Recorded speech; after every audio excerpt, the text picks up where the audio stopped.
如今人证物证俱在，你还不认罪？诸位大人明鉴，我和仙灵阁从未参与过走私，证据确凿，岂能容你狡辩？我再问你，你如何与海盗取得联系？是谁在你背后授意？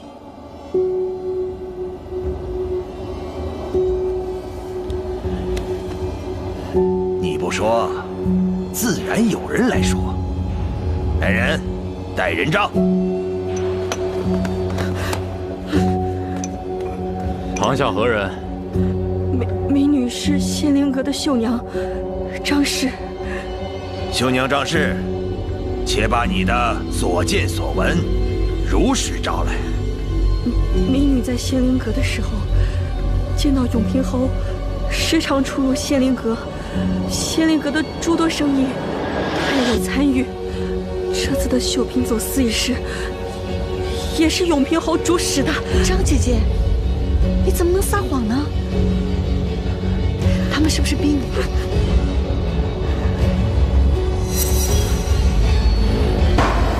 徐罗氏，你若再不知收敛，休怪本官用刑。阁老，两位大人也听见了，本官提议彻查永平侯和徐家，以明真相。李大人，仅依据一人之词便下此定论，是否太草率了？永平侯既与此案有关，不如咱们先听听他如何辩解。陈阁老言之有理，永平侯，请。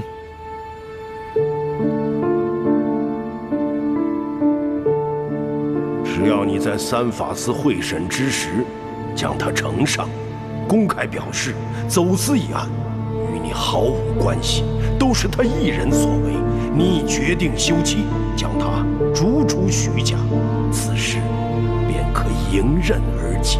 我夫人自入仙灵阁以来，一直传扬技艺，帮助百姓，从来没有半分违律之举。此案疑点甚多，各位大人，请看这绣娘身上的伤，说她屈打成招，也未可知。屈打成招？永平侯是在教本官怎么审犯人吗？犯人拒不招供，本官有权刑讯，更有责令真相大白于天下。李大人，若徐家与海盗勾结走私，那我为何要主张推行开海禁之策？海禁一开，商贸自由，走私还有利可图吗？这只怕是有心人想要对付我们徐家。李大人，若是轻易定案，就不怕被有心人蒙蔽利用吗？本官虽愚钝，但还不至于是非不分。你的自辩之言虽不无道理，却并不能推翻已有的人证物证。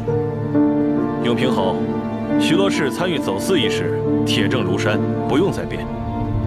只是这些证据，还不能证明徐罗氏背后就有别的指使。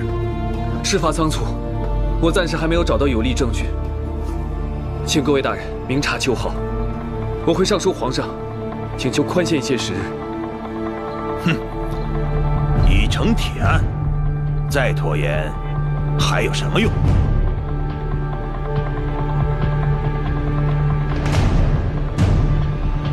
我有此案重要证物。大人，我有此案重要证物。堂下何人？给我轰出去！慢着，不如我们就看看究竟是何证物。呈上。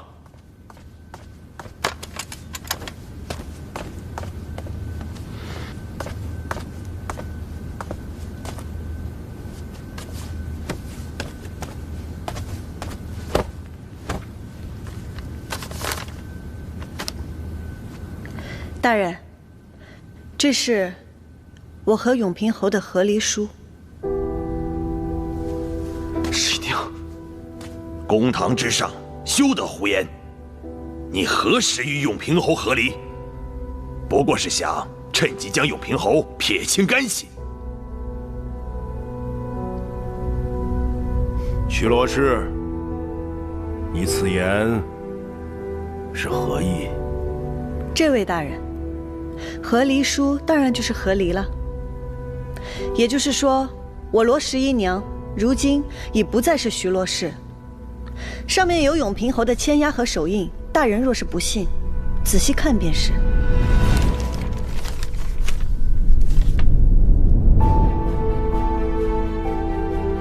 另外几本是仙灵阁的账本，每笔银钱来源、每笔交易都记录得清清楚楚。仙灵阁是我个人私产，我和他合离以后，那仙灵阁跟他就更无关系了。各位大人，这和离书是个误会，不得算数。如何算不得数？签押手印皆在，岂是儿戏？十一娘，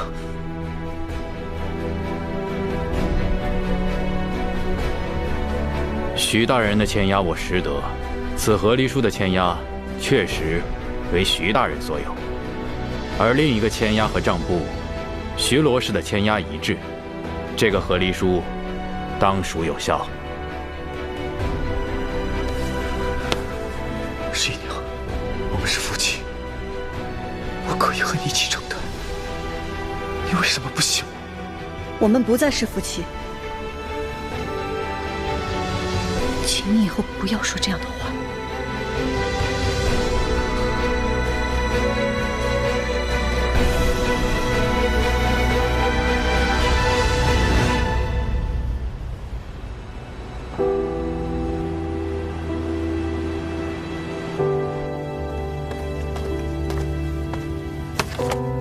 禀告各位大人，账簿均已核实，仙灵阁和徐家并无银钱往来。这些东西确定没有造假？回大人，账目清晰明了，和离书也确有双方签押手印。